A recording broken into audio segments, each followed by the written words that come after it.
autrement, avant d'arriver sur l'île, c'est pas arrivé de manière fortuite, tu l'avais prémédité. Donc, Voilà. Ouais, non, l'île faisait absolument pas partie de mon imaginaire. J'avais des mythologies de citadins, d'urbains, l'espace, les grands fleuves, la Guyane, les forêts. J'avais beaucoup aimé la Guyane. Donc des imaginaires comme ça, de grands espaces, assez sauvages. J'avais de vagues idées sur les Somalies, où je suis jamais allé par rapport au bateau. Voilà, donc l'île, ça faisait pas partie de l'imaginaire. Donc il s'est trouvé que, en descendant sur Arles et en arrêtant avec la péniche en venant de Paris, en achetant les cartes d'état-major entre Sète et Marseille, j'ai cherché un lieu et que parmi ces lieux, il y avait des îles au bord de l'eau. Je cherchais un lieu au bord de l'eau. La plupart des îles sont au bord de l'eau. Donc il se trouve que je suis tombé sur cette île, pas parce que c'était une île, mais parce qu'il y avait un cabanon dessus, qui était sur les cartes d'état-major. Je cherchais aussi un hangar au bord d'un canal, je cherchais...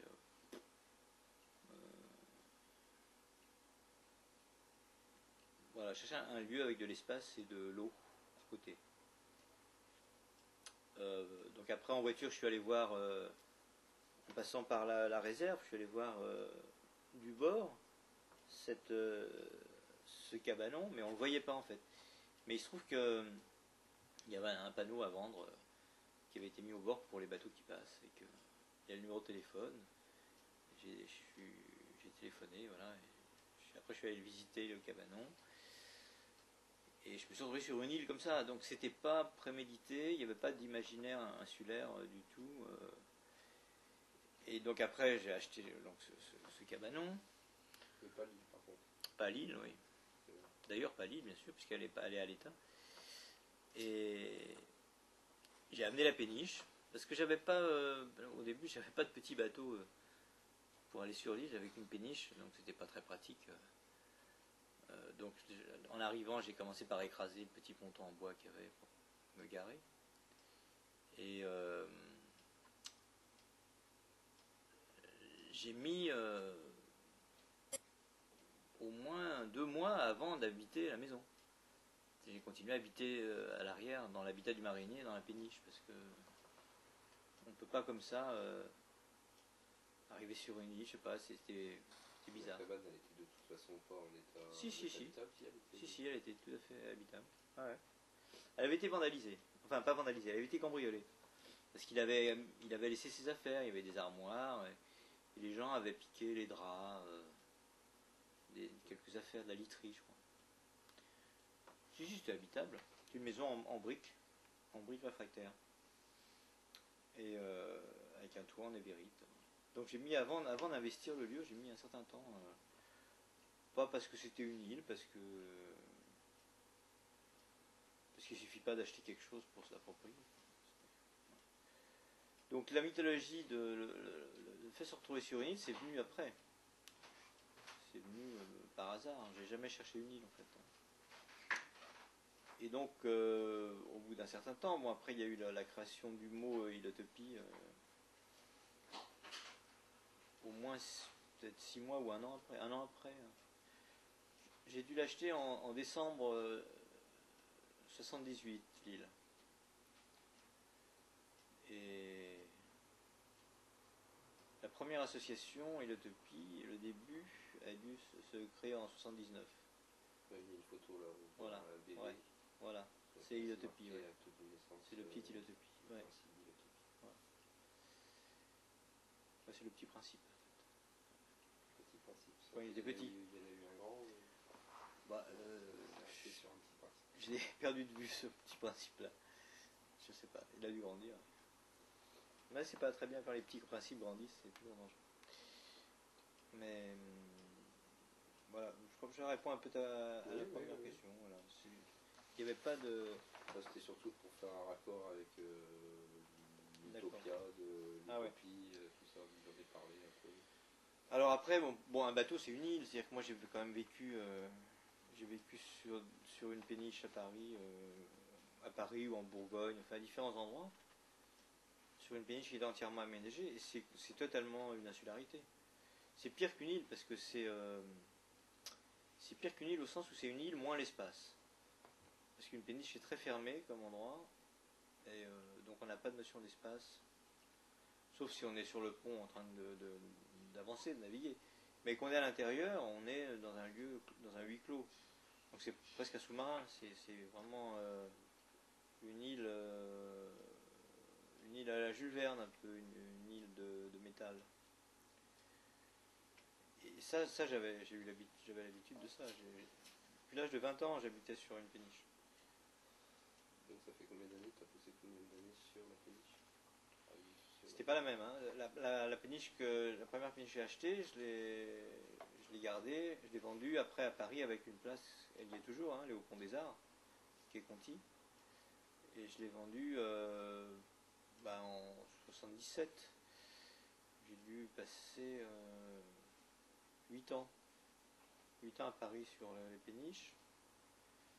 Et donc, au moment où je l'ai vendue, j'en ai acheté une vide.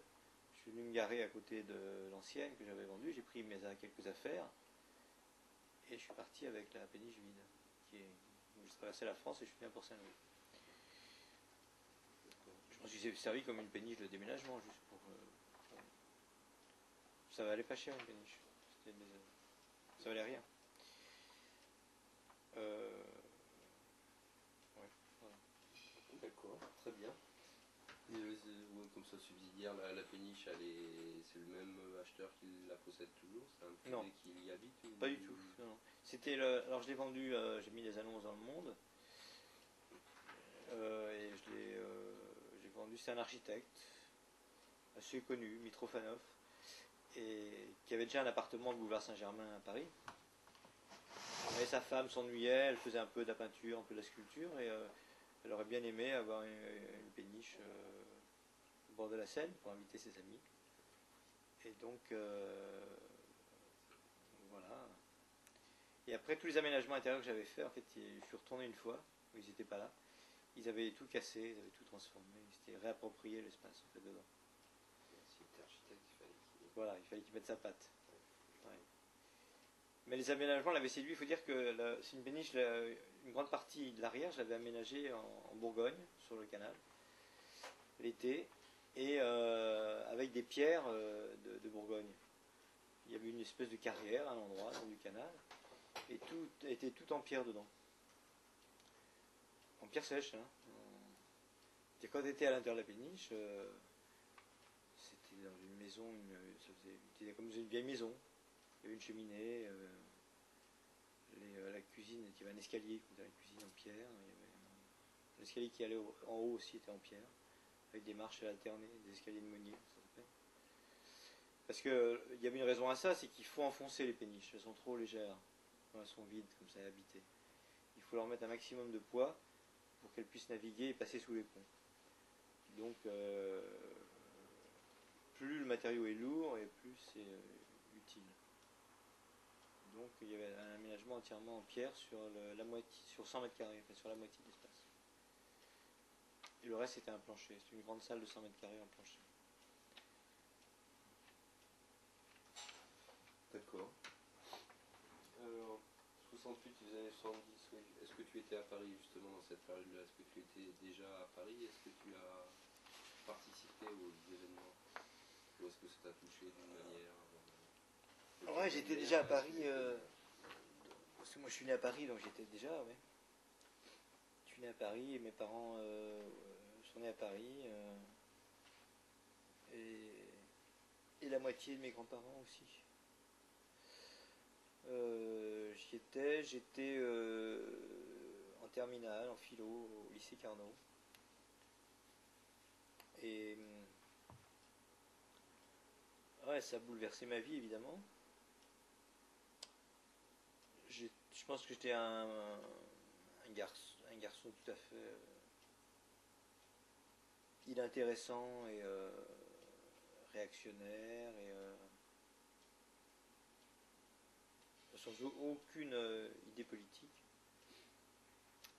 Et que l'agitation qui a eu lieu même tout au début de mai 68, enfin, ça m'a évidemment transformé complètement. Donc tu l'avais pas vu venir? Ah, pas du tout. Non, non, non. Non, dans un lycée.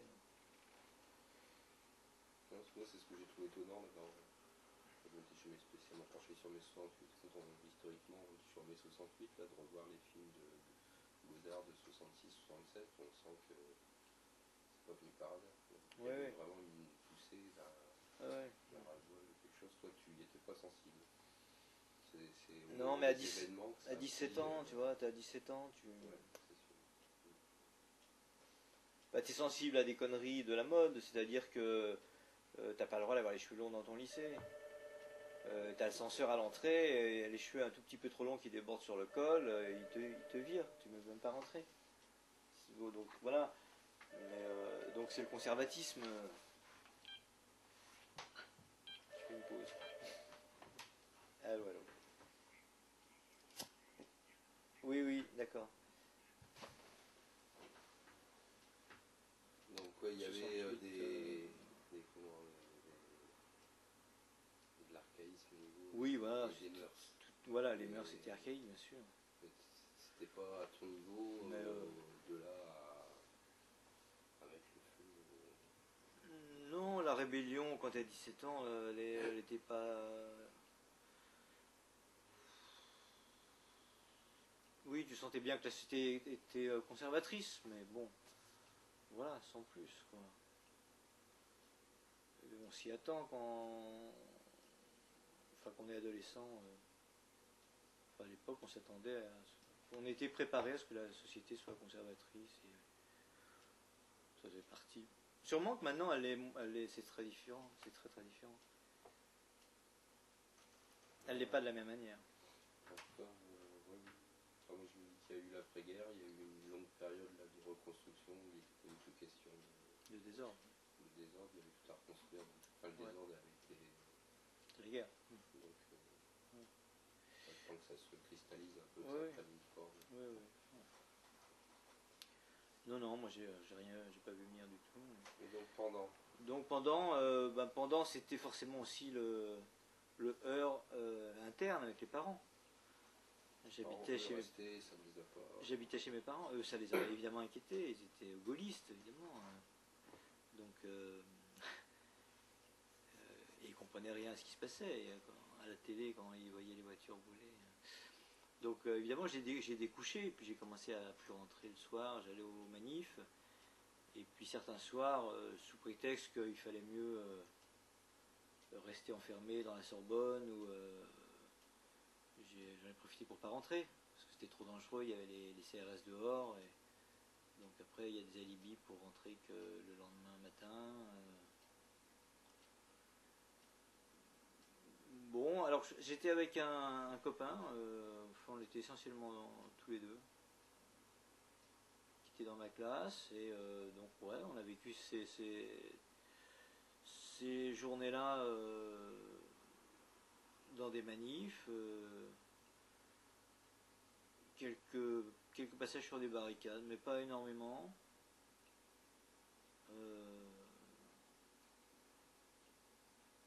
On s'est fait attraper une fois. Coffré, dans une manif des pro-chinois, des maoïstes. Et donc embarqué, il y avait la nuit en tôle, enfin bon, on passe entre les rangées de CRS, chacun a droit à un coup de crosse de fusil. On est mis dans les camions. Au débarquement, pareil, chacun a droit à un coup de crosse de fusil au débarquement. Et puis mis en cellule, et puis libéré au petit fichier, évidemment, et libéré à 7h le matin. donc ça, ouais, c'était pas passionnant.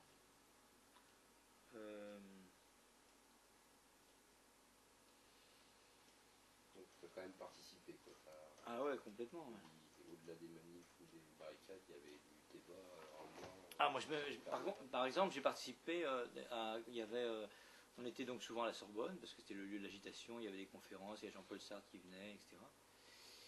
Et il y a plein de prises de parole. Et puis à un moment donné, un des types arrive en courant en disant on a pris l'Odéon, on a pris l'Odéon. Donc tous les gens qui étaient à la Sorbonne à ce moment-là, c'est juste à côté l'Odéon, hein, il y a 300 mètres de rue à prendre.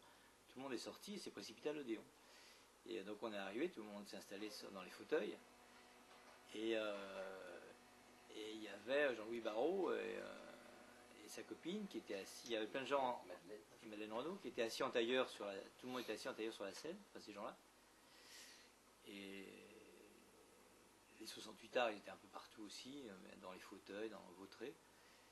Et puis il y a une discussion qui s'engageait. Alors lui non plus, il comprenait rien à ce qui se passait, le malheureux. Hein. Lui, c'était son théâtre. Il comprenait pas que la rue et ses zigotos envahissent son théâtre, etc. Et alors, moi, ce qui m'a marqué, c'est que je me souviens, à un moment donné, il dit je vous demanderai de pas fumer dans les fauteuils. Alors que c'était un bordel inimaginable, évidemment, des gens criaient dans tous les sens, étaient allongés en travers. Et lui, ce qu'il avait peur, c'était que le feu, qu'on abîme les fauteuils. Et ce décalage-là, il était partout, quoi. Il y a une génération qui n'a pas du tout compris ce qui se passait. Et même des intellectuels comme lui, ils ne comprenaient absolument pas ce qui se passait. Quel âge il a déjà? C'est déjà une personne un peu âgée. Ouais. Ouais, j'ai souvenir que c'était quelqu'un d'âgé. Hein. Ouais. Voilà, après... Donc après, les conséquences maintenant, d'après 68, l'immédiat et petit à petit, en quoi Mais déjà après, je suis rentré à Nanterre, donc Nanterre, c'est aussi un foyer d'agitation. J'étais à la fac à Nanterre, à la rentrée suivante, à la rentrée de 68. Où là, l'agitation, pendant 2 ans, a continué très très fortement à l'université. Avec attaque de CRS, dans l'université. Ah oui, c'est très violent. Très très violent.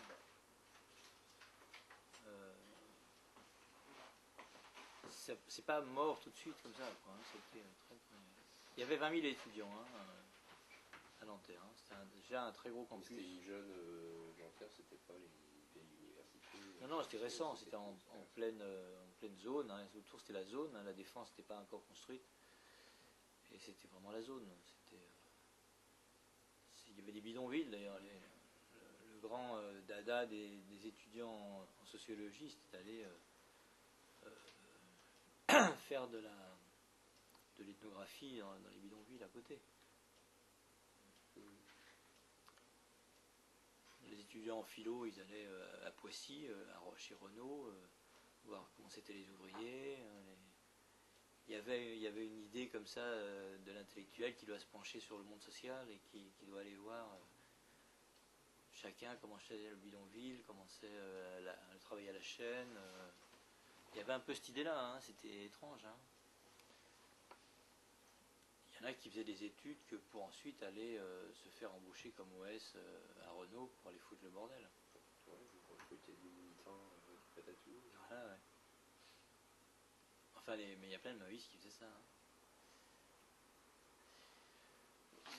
Voilà, donc après, moi, ça m'a...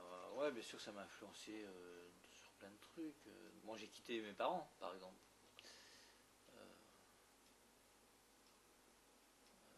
Voilà, j'ai commencé à habiter... on a loué un appartement à 3 personnes. J'habitais rue Brochand dans un appartement. Bon, chacun, on avait une piole chacun. Et en même temps, déjà, je travaillais au Palais des Sports, hein, parce que j'ai commencé à travailler au Palais des Sports avant mai 68. Hein. Je faisais des remplacements au départ, de tenir les projecteurs suiveurs. Donc, c'est aussi pour ça que j'ai pu partir chez mes parents, parce que j'avais une autonomie financière, c'est-à-dire que j'avais de quoi payer un loyer, partager un loyer. Tes parents n'étaient pas prêts à... Ah, ils m'auraient pas donné un centime. Pas... Non, ça c'est sûr que non. Et de toute façon, ils avaient pas. Parce que tu avais pris une voie qui trouvait peu convenable Non, mais parce qu'ils auraient pas. D'abord, ils comprenaient pas que je quitte la maison. Ils n'avaient pas envie que je quitte la maison. Donc, ils m'auraient pas payé un appartement alors que il y avait une chambre où je pouvais habiter. Donc, ça c'est exclu, ça. Non, pour eux, c'est incompréhensible.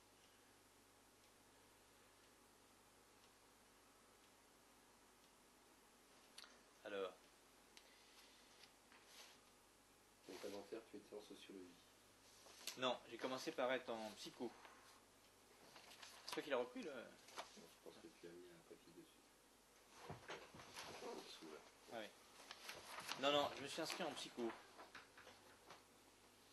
Franchement, je sais pas pourquoi. Hein.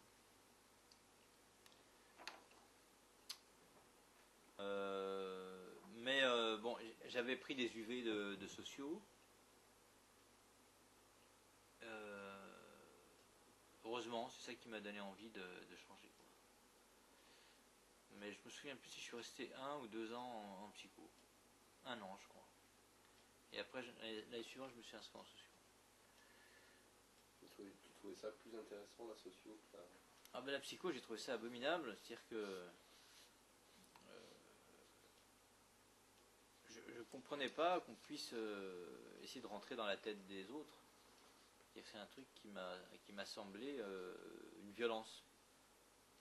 C'est-à-dire que j'avais pas du tout envie d'apprendre comment on rentre dans la tête de quelqu'un.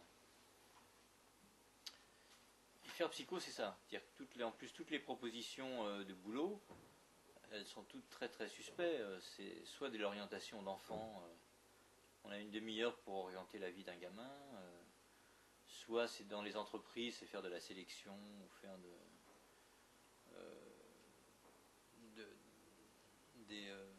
la transversalité dans l'entreprise. Enfin, c'est tous les profils de carrière qu'ils pouvaient suivre, auxquels ils nous préparaient, c'était vraiment tout à fait affreux, quoi. Et la socio, alors, en quoi c'est... Alors, l'intérêt de la socio, pour moi, c'était d'essayer de m'aider à comprendre ma société. Et ça m'intéressait. Autant ça ne m'intéresse pas de comprendre l'individu, autant comprendre ma société ou comprendre les sociétés, parce que j'ai fait aussi pas mal d'ethno. Ça m'a beaucoup intéressé. D'un seul coup, avoir des clés de lecture pour comprendre ce qui se passe autour de toi, dans ton monde. Mais faire la psychologie pour comprendre mes parents, ça m'intéressait absolument pas. Après, au niveau boulot, quand tu fais des études de sociologie, après, c'est quoi le boulot type là? Ce qui est intéressant, c'est qu'il n'y a aucun boulot. C'est juste non, il n'y a aucun profil. Au moins, il n'y a pas de risque d'avoir un boulot suspect parce qu'il n'y en a pas. Si, il y en a toujours un peu. Il y a de l'analyse institutionnelle, il y a des choses. Même en entreprise, il y a des boulots. Il y a des boulots dans la pub assez abominables. Le Perret, qui me semble, les choses, il est étudiant sociaux. C'est pas des étudiants sociaux qui s'en mettent et pour gagner sa vie, il fait des enquêtes. Oui. Non, il y a sûrement des boulots possibles. Mais j'avais perdu l'idée de bosser, de faire des études pour bosser. Ça m'était sorti de la tête. Donc tu étudiais plus pour ta culture générale que de dire, ton boulot, c'était de faire un boulot. Oui, de toute façon, je bossais déjà. En fait, j'ai fait 2 ans ça me revient maintenant, j'ai fait 2 ans de psycho, mais je trouvais ça tellement pas assez pragmatique que la 2e année, je me suis inscrit en orthophonie pour voir ce que c'était. Voilà. Donc je faisais psycho et en même temps, j'étais inscrit à l'hôpital Necker sur l'orthophonie. J'ai dû en faire 6 mois et j'ai arrêté. Ça m'a pas du tout intéressé. Et donc c'est la 3e année que je me suis inscrit en sociaux. D'accord. Donc parmi tes profs, tu avais Baudrillard. Ouais. Qui était déjà un peu. Il y avait Louraud aussi. Une notoriété ou c'était un prof? Non, il avait juste écrit le système des objets. Non, c'était un prof ordinaire.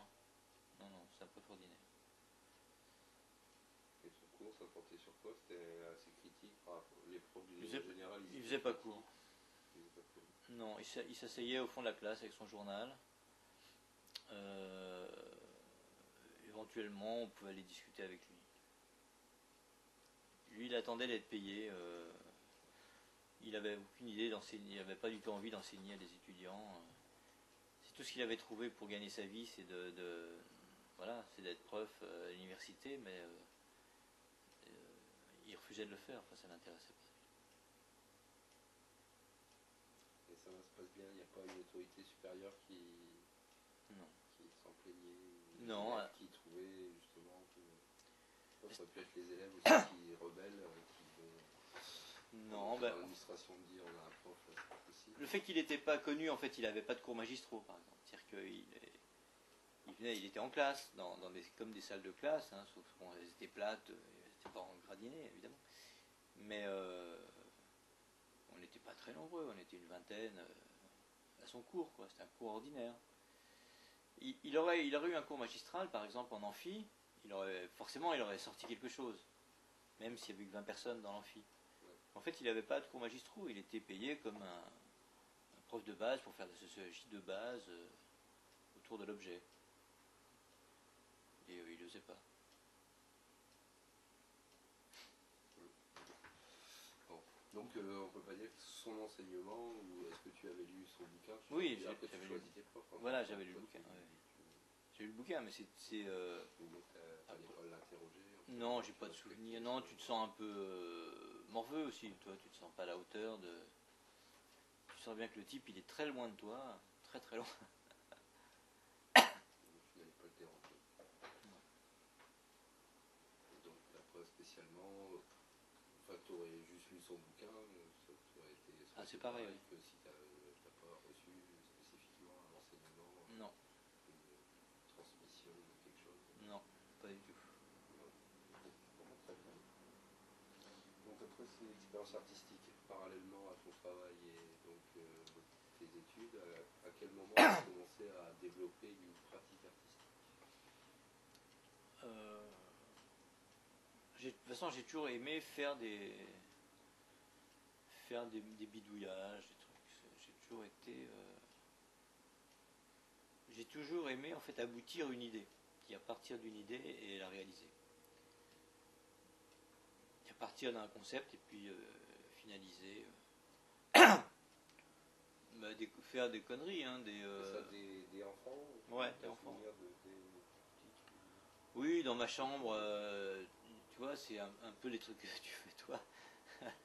S'il y avait un moteur électrique en 220 qui permettait d'ouvrir et de fermer les rideaux le matin et le soir, avec un enrouleur, et depuis le lit, je fermais et j'ouvrais les rideaux. Voilà. Il y avait une petite machine pour allumer les cigarettes, petite machine en bois, je me souviens vaguement, avec un trou. Quand tu mettais la cigarette, ça branchait une résistance et puis ça allumait ta cigarette. Je faisais des bricolages comme ça, je faisais sauter l'électricité. C'était en 110 volts à l'époque, alors c'était pas trop grave. Donc on s'est électrocuté de temps en temps. Je m'électrocutais un peu, mais. Ouais, même 220, c'est. Oui, ça peut être mortel, mais souvent. Donc voilà, j'ai toujours fait des bricolages ou des petites collections d'animaux, d'insectes ou de boîtes d'allumettes ou de boîtes de camembert. Écrire des petits. Plus la construction ou la collection que dessiner ou d'écrire. Je faisais des faux journaux scientifiques, en prenant les articles scientifiques, en mettant des dessins. Je dessinais moi aussi. J'écrivais un peu, mais j'étais très mauvais en écriture. Mauvais en orthographe et mauvais en écriture. Donc plutôt je dessinais, ouais. Et je construisais. Donc ça c'est, on va dire, les préliminaires d'expérience de rapport à la chose artistique. Ouais, aux matières. À quel moment tu définirais la première rencontre avec d'autres artistes, où il y a une expo collective, ou le passer entre le passage de la sphère privée à la sphère... Ça c'est beaucoup plus tardif, ça c'est je sais pas, c'est plutôt vers 23 ans, 24 ans. Et parallèlement au fait que tu étais étudiant, ou c'est une fois que tu as fait tes études? Non, j'étais encore étudiant. Je suis resté étudiant jusqu'à 27 ans, je crois.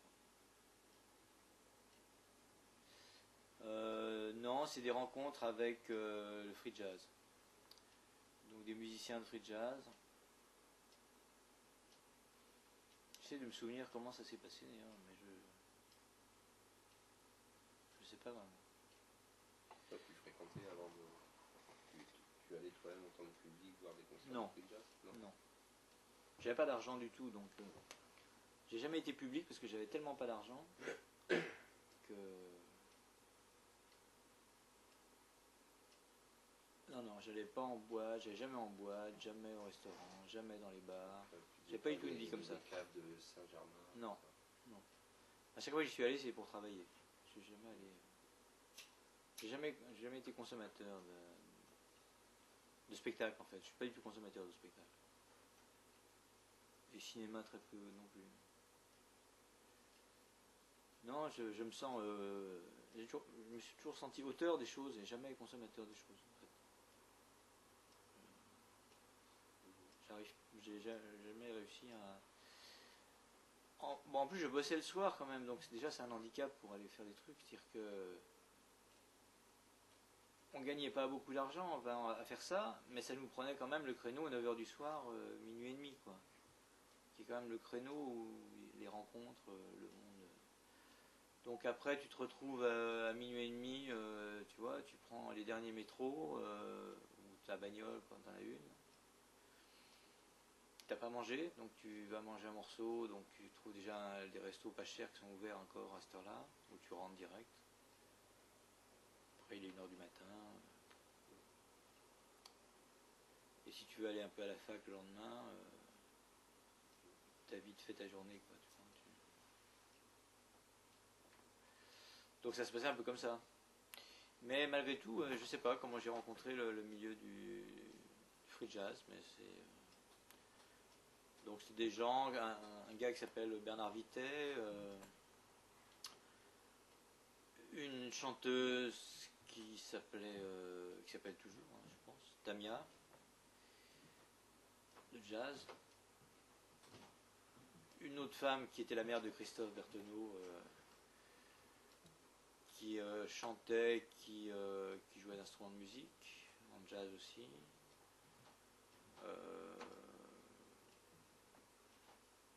Bérocal, qui était enfin, Bernard Vitesse, c'est un saxophoniste, Bérocal, c'est un trompettiste, un peu des pianistes. François Tusque, qui était accompagnateur de Colette Mani.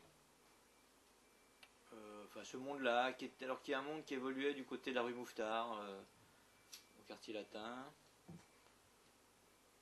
qui a gagné évidemment très peu d'argent, avec des concerts très très difficiles, très free, quoi. Avec très peu de public. Donc quelques boîtes qui les accueillaient, quoi. Et petit à petit, j'ai commencé à... J'ai construit des instruments de musique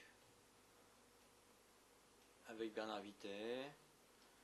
Et puis j'ai commencé à penser qu'il fallait peut-être mettre en scène ces concerts parce qu'il n'y avait tellement pas de public, c'était tellement chiant que comme musique, enfin, eux ils prenaient leurs pieds. Mais tu sentais que le public, t'en perdais la moitié au bout d'une demi-heure, la salle se vidait, enfin, c'était terrible. Donc j'ai commencé à me dire qu'il fallait qu'il y ait des images par-dessus ces concerts. Donc les premières propositions, après ça jouait au centre américain, boulevard Raspail, ça jouait dans un endroit comme ça, ou dans des caves. Voilà, la première fois, ça a été de peindre, les musiciens pendant qu'ils jouaient, au pinceau, hein, entièrement, chacun d'une couleur. La trompette compris, enfin tout, hein, le costume, le visage, la trompette, tout. Enfin, moi je devais même peindre en premier, je crois. Et, voilà. Et puis après je peignais les musiciens, donc il y a une heure et demie de concert, donc il y a le temps de bosser, quoi. Et après j'avais préparé des assiettes avec de la couleur et 2 pinceaux et je mettais sur les tables du cabaret, devant chaque, en général c'est souvent des couples qui viennent là. Je leur mettais à chacun une assiette avec 2 pinceaux devant eux. Mais c'est pas un également. faisait ce qu'il voulait. Voilà, je faisais des choses comme ça. D'autres choses, construire un échafaudage pendant le concert et faire que les musiciens puissent monter dans l'échafaudage avec des sièges simples qui sont emboîtés dans les tubes et le concert il finit perché dans le... Ça c'était au centre américain, perché dans les cintres. Donc ils finissent par disparaître les musiciens en fait. Donc eux aussi ils intègrent dans leur concert, ils intègrent le bruit de l'échafaudage, des clés à cliquet qui serrent les... Ça fait partie de l'histoire aussi. Voilà, et puis j'ai travaillé un peu en même temps avec des danseurs de danse contemporaine. À faire leur lumière, faire des éclairages sur de la danse. Puis en éclairage, j'avais quand même j'avais énormément appris en éclairage. Au Palais des Sports où je travaillais tous les soirs, souvent il fallait inventer l'éclairage 1 heure avant le spectacle. Donc ça donnait... Au Palais des Sports ou avec les danseuses contemporaines? Non, au Palais des Sports. Au Palais des Sports, il y a des gens, ils louaient la salle pour faire un spectacle, mais ils n'avaient pas les moyens de payer quelqu'un qui allait faire les lumières, quelqu'un qui allait faire le son, Donc c'est l'équipe de base qui se retrouvait à devoir éclairer ce qui allait se passer là, sans répétition, sans rien. C'est-à-dire qu'il fallait improviser immédiatement, envoyer telle couleur, tel projecteur, tel endroit, essayer de comprendre ce qui se passait sur scène. Ça demandait beaucoup de réactivité. Et ça apprend assez rapidement quand même à faire des lumières. C'était vrai aussi bien pour d'autres choses, pour des réunions de sport, que pour des réunions politiques, oui, des meetings, bon, les gens qui avaient un staff artistique avec eux, c'était la danse, le théâtre et le cirque. Voilà, eux ils avaient des staffs artistiques. Donc là on exécutait des éclairages qui étaient prévus. Pour les autres il fallait inventer. Donc bon, quand il y avait les Pink Floyd, évidemment, ils avaient leurs éclairagistes, ils avaient leurs éclairages. Et nous, on était un complément des Pink Floyd. Ils venaient avec 17 semi-remorques, il y avait tout ce qu'il fallait dedans. Mais quand par exemple, je me souviens par exemple d'un meeting contre la peine de mort, qui avait été incroyable parce qu'avaient participé Brassens, Nougaro, Léo Ferré, Brel,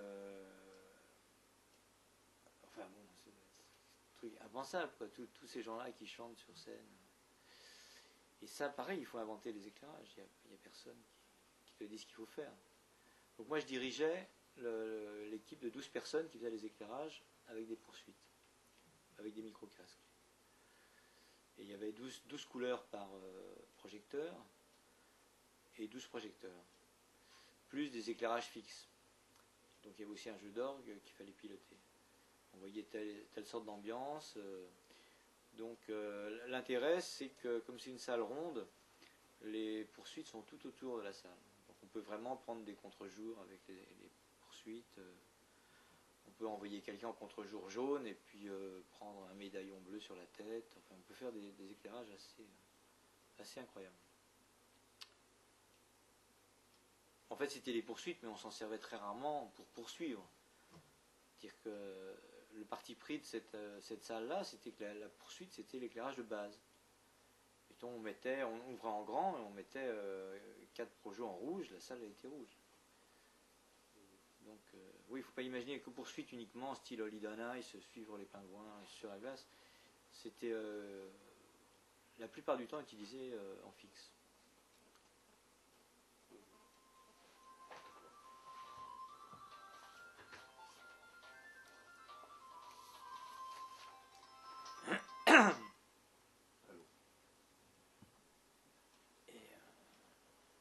Et il faisait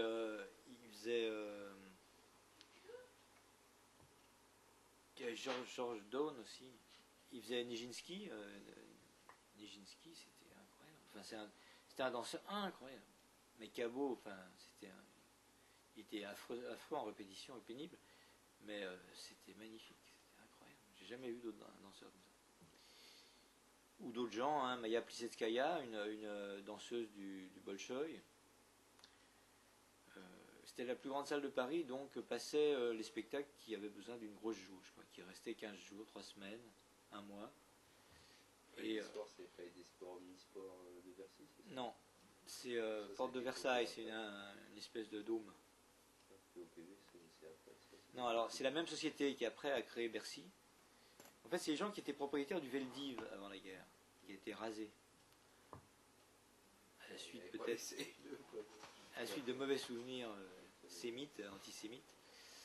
Ça a été rasé ou bombardé. Enfin, je ne sais pas ce qui s'est passé. Enfin, toujours est-il que, en attendant de reconstruire ce qu'ils voulaient faire un Veldiv, le Veldiv, c'est, moi on m'a raconté, c'était un endroit hallucinant. C'était hyper populaire, et c'était les pistes de vélo où les gens tournaient pendant 3 jours. Il y avait les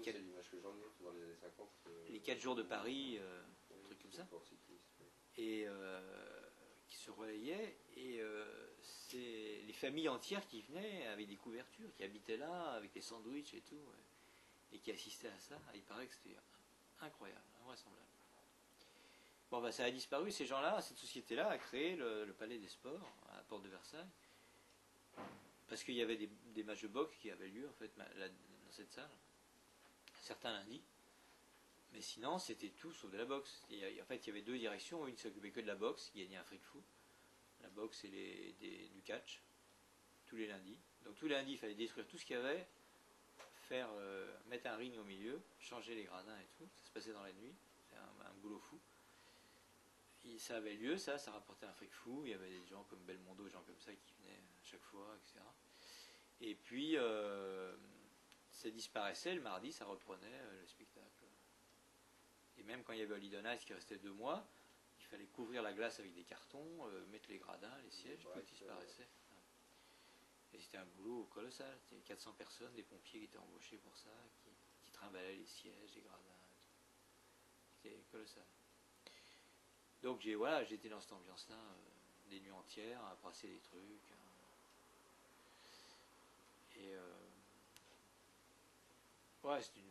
les cirques aussi, c'était une formation. Le cirque de Shanghai, le cirque de Moscou, tous les grands cirques.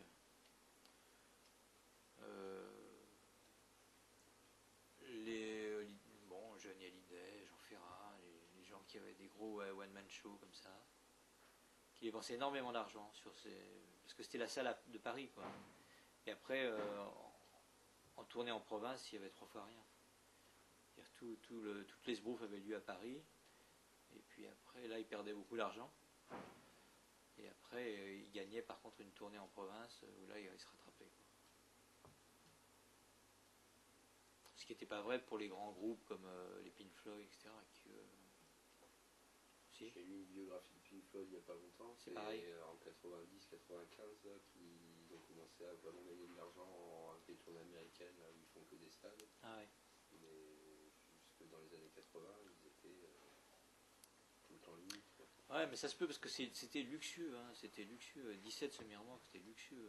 L'installation, le nombre de gens qui bossaient. Non, j'ai été étonné là qu'ils disaient ça, qu'ils étaient toujours à la limite du dépôt de bilan, de la faillite, que chaque spectacle, ils allaient à la limite. Mais il n'y a que sur les disques qui récupéraient de l'argent. Parce que sur les entrées, les billetteries, ils ne pouvaient pas récupérer de l'argent. C'était trop énorme comme spectacle. Johnny Hallyday, c'était monstrueux. C'était des 70 personnes qui bossaient pour les spectacles. Il venait venir Paul Naref pour être au piano. Ça coûtait des fortunes. Il y avait plein de projections de cinéma en même temps. Il y avait le show. Il y avait plein de cascadeurs qui sautaient partout. C'est ça, donc tu as arrêté quand de travailler C'est au moment où tu as quitté Paris avec la péniche? Non, c'était avant. C'était bien avant. Non, bien avant. Parce que bon, il s'est passé un clash. On a refusé souvent d'éclairer des meetings du Front National, de Le Pen, de faire les meetings sionistes. 2 fois, on a refusé d'éclairer. Et la salle était louée quand même. Donc à la direction, ils ont commencé à en avoir marre de cette bande de 68 arts qui décidaient quand ils voulaient de pas éclairer ou d'éclairer. Et ils s'étaient jurés de nous virer, quoi. Et donc un soir, une fin de saison, la saison s'arrêtait au mois de juin. Ils nous disent voilà, plus personne bosse ici. Et ils virent aussi le directeur technique. Et en fait, ils n'ont pas eu de chance parce que pendant ce temps-là, ils ont rentré un spectacle qui s'appelait La Révolution française, qui devait avoir lieu en septembre. Et ils n'ont pas eu le temps de préparer une nouvelle équipe. Et moi, je bossais sur la fête de l'humanité, parce que je faisais les lumières à la fête de l'humain. Et ils m'ont téléphoné, comme quoi ils me proposaient d'être le directeur technique du Palais des Sports. Et j'ai accepté à condition de reprendre toute l'équipe, sauf l'ancien directeur technique. Et donc ça leur a pas plu évidemment, mais ils n'avaient pas le choix. Ils n'avaient pas le choix parce qu'il y avait le spectacle qui attendait. Et donc on a tenu une année dans ces conditions-là. Mais pendant ce temps-là, eux ils ont préparé la rentrée d'après. Et donc pendant une année, moi je me suis retrouvé directeur technique, donc à être très bien payé. Et mais à habiter sur place quasiment. J'avais mon duvet dans le bureau et je vivais là-bas. T'as plein de fric, mais tu n'as plus une minute à toi. Voilà. Donc ça s'est terminé, non? Je sais pas la date. Franchement, je sais pas. Entre le moment où tu as arrêté. Je dirais 75. 75. Depuis l'âge de 17 ans, j'ai dû bosser 8 ans là-dedans. 75 par là, à peu près. Et donc entre 75 et 79, la création du. Voilà, alors pendant ces années-là, j'ai travaillé donc vraiment avec des artistes. Donc parce que j'avais déjà rencontré avant, mais j'avais pas le temps de bosser avec eux. Et là, j'ai bossé avec des compagnies. Donc soit de free jazz, soit de danse contemporaine. À faire soit des mises en scène, soit des lumières. Et en même temps, je faisais des sculptures pour un mec qui faisait des sculptures. Je faisais qu'est-ce que je faisais, des instruments de musique. Je faisais bon, c'était la dèche, hein. C'était vraiment c'était la vie difficile, hein. C'était les nouilles et j'allais dans les boucheries acheter du gras pour récupérer l'huile, faire des gratons d'un côté puis récupérer le jus de l'autre. C'est très peu d'argent. J'avais pas de chômage, j'avais rien, quoi. J'ai jamais utilisé le système. C'est ici à Port-Saint-Louis, j'ai commencé à utiliser le système des aides, du chômage, de l'intermittence. J'avais pas ça. Après les sports, les gens qui travaillaient, pourtant le statut existait déjà. Bah ouais, mais c'était des emplois. je sais pas si existait déjà. Ça a dû exister dans ces années-là, tu vois. Mais ça doit être limite. Et puis si personne t'en parle et te le dit, tu le découvres pas, quoi. Les gens ils font ce métier-là parce que tu peux être intermittent. Ouais, c'est ça.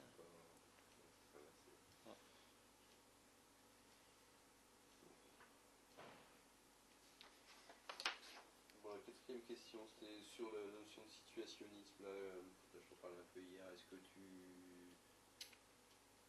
dans l'historique que j'ai fait, là, c'est le premier mouvement, enfin, en tout cas, qui s'affirme comme tel, qui essaie de mélanger l'art et la politique.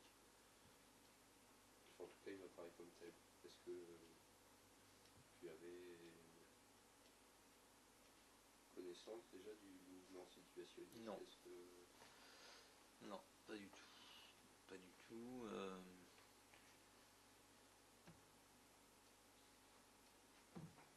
En fait, j'ai la théorie de en fait, je m'étais inscrit en histoire de l'art, en fait, aussi à Nanterre. Et je suis absolument pas resté, tellement ça m'a déprimé, les cours d'histoire de l'art. Et donc j'ai pas du tout eu de formation ou de désir du côté de l'art et de la théorie de l'art. J'étais entièrement vierge là-dessus. Ça m'intéressait pas du tout même. Autant la sociologie m'intéressait, mais pas du tout la sociologie de l'art, par exemple. Même le mot art me disait rien. J'avais pas le sentiment quand on regarde. Enfin, à aucun. Même le mot art ne m'évoquait rien. Le mot art. Ah, le mot art. L'art, pour moi, n'avait pas de sens, quoi. J'ai jamais eu le sentiment qu'en voyant Béjart, c'était de l'art. C'est un mot, c'est une valeur même. Il y avait le spectacle, il y avait des spectacles, mais j'étais pas du, il n'y avait aucun sens d'une théorie du spectacle. Et comme j'allais assez peu au cinéma aussi, bon, si j'avais bien aimé Pierrot le Fou, mais voilà, ça allait pas beaucoup plus loin que ça. Ou la dialectique peut-être casser les briques. C'est resté à quelques films, ou Jules et Jim, ou quelques films comme ça, mais j'étais pas un cinéphile du tout. Pas du tout de vision sociologique de l'art. Donc situationniste, je ne connais pas. D'accord. Non, parce que moi j'ai trouvé probant, évident, c'est que la théorie justement de mettre un peu penché dessus, ça recoupe vraiment les débuts de les 3, 4, 5 premières années d'Ilotopie, là même. Enfin, vous allez venir après, mais sur l'idée de détournement et de paradoxe. Bah, si on prend la dialectique telle que c'est des briques, oui. Je ne sais pas en quelle année c'est sorti, mais. 68, ouais, voilà, dans ces eaux-là, ouais. C'est vrai que c'était. C'est sûrement une des rares situations où j'ai vu du détournement artistique, en fait.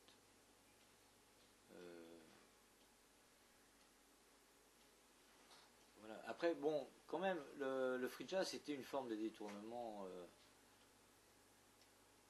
J'avais du mal à comprendre le free jazz. Autant j'aimais bien les gens avec qui j'étais, autant ça m'était difficile. J'aimais bien, hein, mais à la fois, des fois, j'avais envie de leur demander de jouer un morceau normal. Parce que parce que je sais qu'ils pouvaient le jouer. Mais ils s'y refusaient en général. Mais c'était pas facile. C'était pas facile, puisque eux savaient pourquoi ils faisaient du free jazz. Moi, je savais pas pourquoi ils faisaient du free jazz. On parlait pas de théorie de l'art. Moi, je ne parlais pas avec eux de théorie de la musique. Sur la danse contemporaine, ça m'a semblé plus évident que c'était plus possible de faire Gisèle ou de faire ce que faisait le Bolchoï. Ça me semblait tout à fait clair. Sur le free jazz, ça me semblait pas du tout évident. C'était pas forcément ma musique. Moi, j'étais plus resté sur des musiques plus romantiques, on va dire.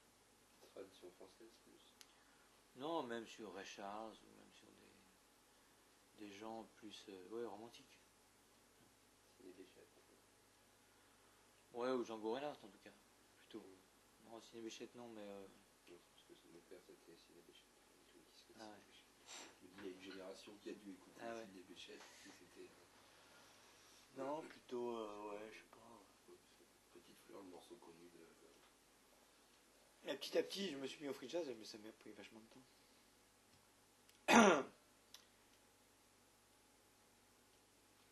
Pas une approche théorique. Pas du tout, non. La performance, j'avais aucune idée de ce que c'était. Non, j'allais pas dans des expos. Pas du tout. Non, de toute façon, j'allais dans les endroits que pour bosser ou parce que je connaissais des gens qui bossaient. Et il se trouve que mon réseau, c'était la danse ou le free jazz. Voilà, j'avais deux réseaux qui se connaissaient pas du tout entre eux. C'est vraiment deux réseaux entièrement séparés. C'est des tout petits réseaux. Personne n'allait voir non plus la danse contemporaine. Personne. Il n'y avait pas de public. Il y avait aussi peu de public que pour le free jazz. C'était la dèche aussi. Et c'était vraiment misérable. C'est très dur pour eux aussi. Pour les danseurs, c'est encore plus dur que pour les musiciens. Parce Parce que les musiciens, ils savent qu'en vieillissant, ils se bonifient. Les danseurs, en vieillissant, ils se dégradent. Ils le savent. Dur métier. Ouais, dur métier. Voilà, non, pas de théorie, rien. Bon, je vais changer la cassette là, on a envie d'être